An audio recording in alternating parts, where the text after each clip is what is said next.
Tulip, welcome to the BVCA Summit. Can I just say, it's so good to see you in person. Last year you were very kind and life was so frantic. We got a video, and that's lovely, but this is even better. So thank you. We also know, because we were just chatting beforehand, it's kind of busy at the moment. So please don't think we take any of this for granted. Your time is precious and really valuable. But this is not your first discussion about the future of the economy and financial services in the UK. You were at a City UK event this morning. That's right. Thanks for inviting me. Thank you for inviting me. I don't know why you always choose a day which is very busy, because we also have a by-election today in Scotland, which is going to determine or maybe sort of give an indication of what the election will be like next time. So choose carefully next time in terms of your dates. Look, I am delighted to be here. You've helped us a lot in terms of feeding in policies, letting us test ideas off you as well. We are very conscious, as everyone else is, that there will be an election within the next year. And Rachel Reeves and I are thinking very deeply, and we're trying to be a bit more sophisticated about what's our offer if we are in government, because we know we'll be inheriting an economy that isn't easy. And we're thinking about how can we have a sophisticated kind of approach to the economy, which means we actually have sustained growth. Right? That's our number one priority. You've heard Keir say the highest sustained growth in the G7. That's what we're looking forward to. So one of the things that Keir and Rachel have asked me to do is undertake a review of financial services. And I'm just saying this from the outset, that if anyone wants to feed in, we're going to be launching it in February. And it is a synopsis of our offer to the city. So we would like to hear from you, anyone in this room. You've already helped us. And I think you've engaged with us twice already. So we're very happy with BVCA. But from anyone else. Thank you very much. It's good for everybody to hear that we have been very helpful to you already. These are big, important times. Earlier today, we were getting some reflections on the state of the economy from former chief economist at EY, Mark Gregory, and the conversation over the course of the day has been that the industry, as it always does, is investing through difficult economic times. It's got a long-term view, but understanding how we get to greater certainty is really important. Notwithstanding the fact you've got the review and lots is in flux, what would you see as Labour's priorities for a new government after the next election if you win power? How long have you got? 17 minutes and 22 seconds, right. It says there. I'll go through a few headlines. I think that's maybe what would be most beneficial to this audience. The number one is we really want to address regional inequality. It's one of the things that we're looking at, and we feel that the private sector and the city can play a very huge role in addressing the regional inequality that exists in our country. Now, I would say that the jobs that are backed by venture capital and private equity, the 2.2 million jobs, actually, the vast majority of them are outside London and the southeast. But if you look at fintech, which is one of the things in my brief that I'm examining very closely at the moment, as a London MP, I still think it's unfair that $9 billion of investment was put into fintech in London and the southeast, whereas the rest of the country only got $700 million. I mean, there's some disparity there. So one of the things we really want to focus on is how do we put fintech hubs in every region? I don't know if you've heard about our expert body Skills England, which we want to establish, have some kind of connection between education and training and spread the wealth, essentially. But regional inequality is number one on our priority list. It won't surprise you with what I'm saying next, which is the transition to net zero.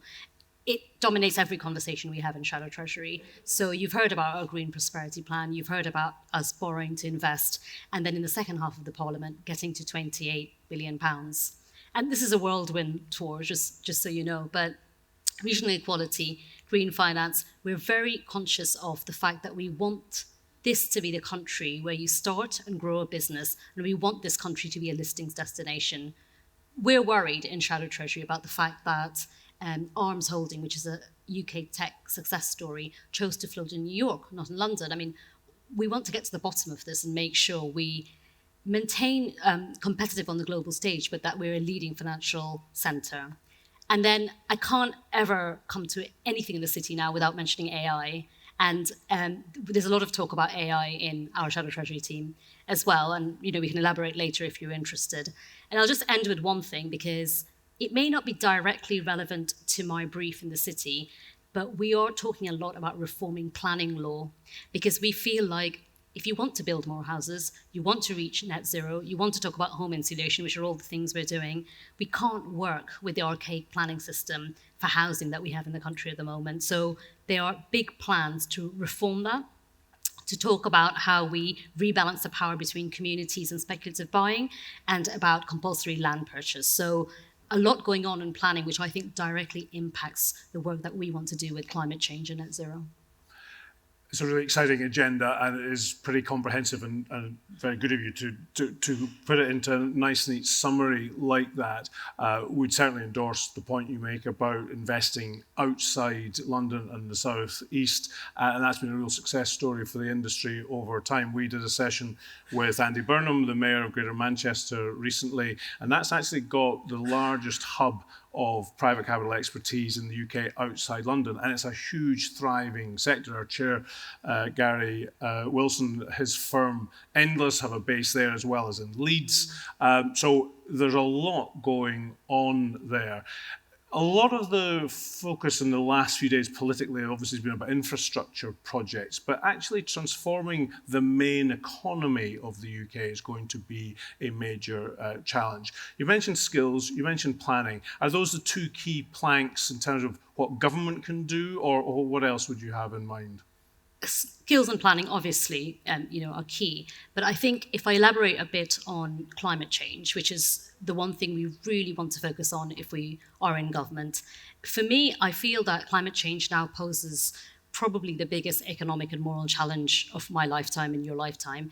But also there's huge capacity for reform, especially creating jobs in deindustrialized areas. We are also very conscious, and this comes a bit from the review, but it's also from speaking to the sector at large, that we're falling behind other countries when it comes to the race for clean energy. And one of the things we want to do is utilize the private sector when it comes to our Green Prosperity Plan. And there's been a lot of talk about that as well, as you've seen in the press. And what we want to do is we want to have public investment. We want to use that to crowd in private investment and unlock capital in a way that the CHIPS Act has done in the US and the Inflation Reduction Act has done in the US. Those are the ones we're planning to emulate and use that in order to get our transition to net zero. One of the things I did want to say, actually, when I was thinking about coming and speaking to you, was that we're very aware that your industry is actually directly committed to this already. You're very committed to achieving net zero and mitigating climate change, because you've committed over £145 billion to, in the next 3 to 5 years, to finance the transition to net zero. But it's not the case for every industry, and that's why we're really pushing it. We're pushing for a new national wealth fund so that alongside a Labour government you can invest. The other things in terms of government's priorities is a chopping and changing from government, and the rhetoric around climate change and net zero really affects the confidence of the sector. We're very aware of that. So we want to have a very clear pathway for the UK net zero roadmap.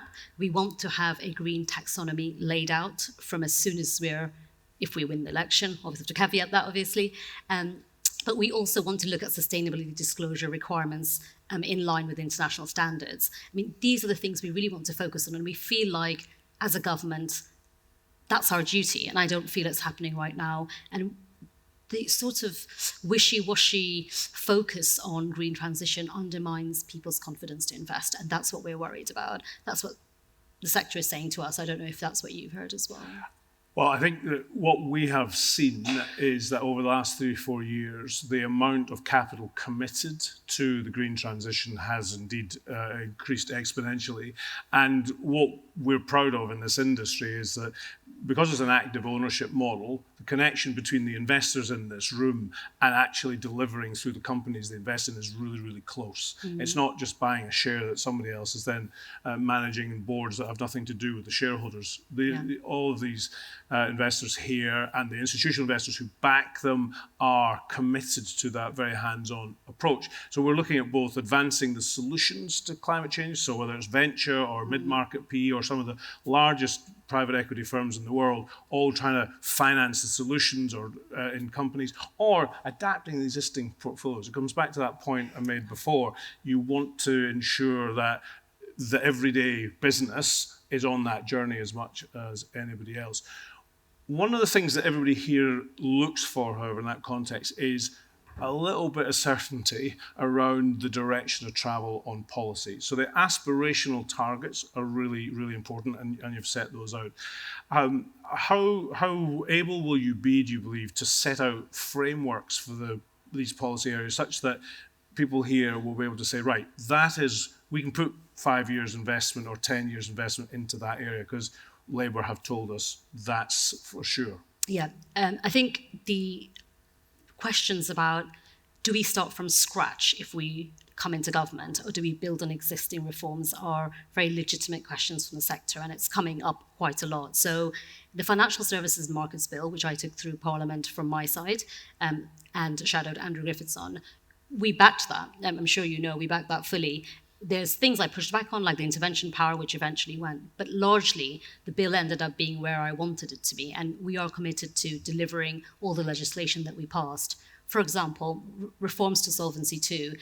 Some people feel a bit frustrated that it hasn't happened quicker, but we're committed to that. It will be a top priority for a Labour government to make sure that the reforms to Solvency II are carried out.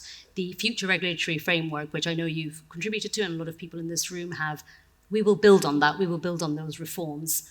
But one of the reviews we did, which Jim O'Neill undertook for us, which you know about, the thing that we found is that the reason why firms and businesses seem to be going to other markets to seek capital, and this will sound like a very obvious thing to say, is because there's a lack of access to critical growth capital here. And we've listened very carefully to what you've said.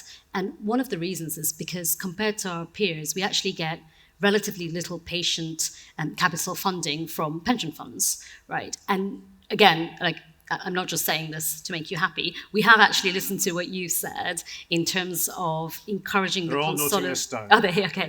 encouraging the consolidation of DB/DC local government pension schemes to get a higher return on savers. Like, we do think that's the way to help firms and businesses who are looking to go elsewhere, because particularly we found that firms and businesses who are a bit further along in their journey are looking for capital to build up, if you like, and that's what's lacking. So certainly in terms of pensions reform, that's a direction of travel I can set very clearly.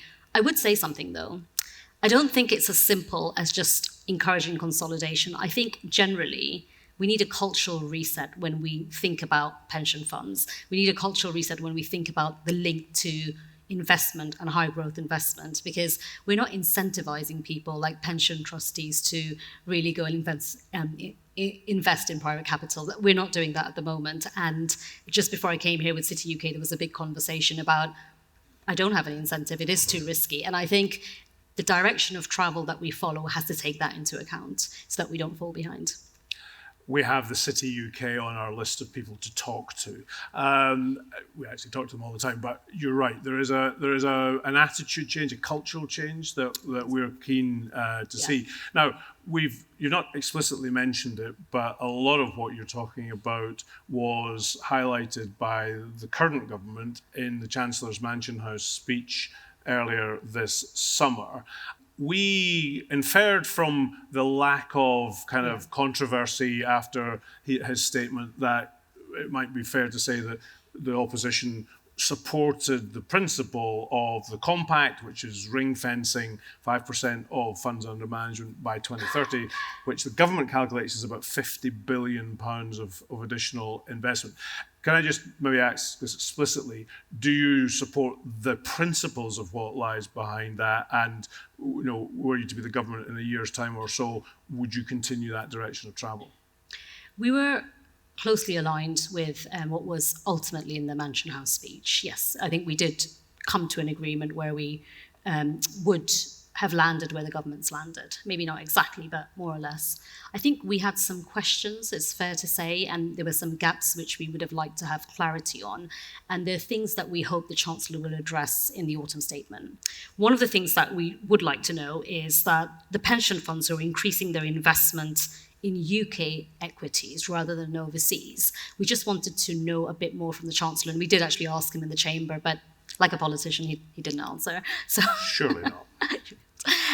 So that's one of the things we'd like clarity on. We'd also like some clarity on SACE, ACE, and VCT incentives, because we feel like, I think for certainty, we need to know, for a start, whether ACE and VCT will continue after the 2025 sunset. But also, is the Chancellor going to do some sort of looking into the scope and the effect of these incentives? Like, have they worked? Do they need to change? Do we need to go further? So those are things we would like him to talk about in the autumn statement. But as far as the Mansion House speech goes, we were largely on board with where they ended up. So there you go. There's cross-party working in action. Genuinely, it's not just because a lot of politics is noisy and seems to be confrontational. It's important to be able to pick out the big moments of consensus, and this matters. I don't think it would be too cheeky for the government to hear that we were encouraging you to keep asking your questions on EIS and VCT and SEIS. Most of the public statements are actually very warm, but actually giving effect to it is the thing that we're still looking to do. And getting that full spectrum of tax incentives and access to the right kinds of capital is really important. Again, just in that bigger architecture of how we get capital to companies that will invest it in the productive economy, the British Business Bank is a hugely important part of the architecture now. Over the last decade or so, since, was it the Coalition or somebody introduced it? How do you have any particular plans around that, or is that still in progress? Is that somewhere where the industry can continue to have discussions with you and your colleagues? There's definitely a will in the Labour Party to give the British Business Bank a more ambitious remit, and that's been discussed a lot. Whereas we haven't laid out exactly what that will look like, it's something we're hoping to do in order to encourage industry to invest alongside the bank. So you've absolutely said the right thing. It's one of the things we talk about quite a lot. And I don't know if you saw, we also talked a lot about green covered bonds. You've probably seen that. I won't go into it because it's quite technical, but we feel like there's small legislative changes that could be made to increase capital, which could then be invested to achieve the highest sustained growth in the G7, which I have to say at every panel discussion that I'm on. But it's a really ambitious target. I mean, there's not a person in the room who won't be thrilled to hear. I mean, because dare I say it, and I, hands up, made a few of these in my own time. The more precise the pledge, the harder it is if you don't meet it. So you've set yourself a really ambitious target there, which is great to hear. I think it is, you're absolutely right, it is a very ambitious target, but I don't think it's something we've said lightly. And, we've been speaking to people who were in government in 1997, Gordon Brown being one of them. And at the time, the economy grew at 2.3% per year. And he said to me, it was absolutely fundamental to growing the economy that he had a strong relationship between state and the private sector. So the covenant between government and private sector for us is becoming more and more important. And he's talked about that a lot to us. So you're right that it's ambitious. We also, I don't know if we've probably run out of time, but we didn't touch on the fact that we wanted to also use AI. I'll just quickly talk about that. But in my brief specifically, we're looking at how do we use AI as a force for good for doing things like open banking, open finance, financial inclusion. How do we tackle that? That's one of the priorities that we have. And if we want to go into government serious about being in line with other countries. So for example, EU already has legislation around AI and we don't have it. So we do want to look at regulating foundation models, for example. We do want to look at, do we need licenses for people who are developing AI? And we feel like if we use AI productively and morally as well, that's something that will help us reach that very ambitious target. But you're absolutely right. You're right to say that it's ambitious. But I think after 13 years of not being in government, if we're not ambitious, then people won't take us seriously. I think there will be a lot of encouragement for people in the room here, not necessarily choosing parties or otherwise, but just to hear what you're interested in, the fact that you're very clearly open to engagement with our industry and others, and that dialogue, things have yet to be settled on a number of fronts, and you'll make decisions on a lot of stuff near the election. But in the meantime, I think we're all very grateful to have your engagement and your time at what is, we know, just before Liverpool, a very frantic week. Tulip Siddiq, thank you very much. Thank you.